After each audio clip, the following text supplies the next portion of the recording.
Hey guys, in this video we're going to go over how to get the Battle Bus car in Fortnite. Now this one is usually linked to Rocket League.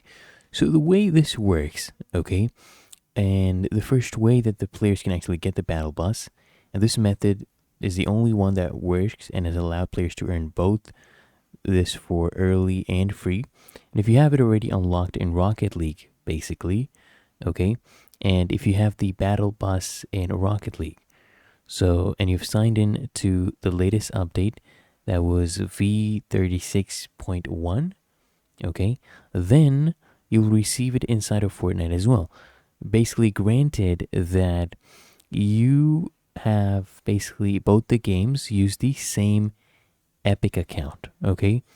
And the Battle Bus SUV was originally introduced in Rocket League during the Llama Run event in September 2020. Then it was available for free for a limited time by claiming the titanium white version of the Battle Bus.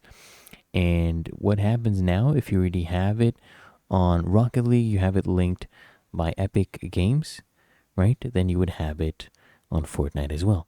If you found this helpful, make sure you smash that like button and subscribe to find your solution.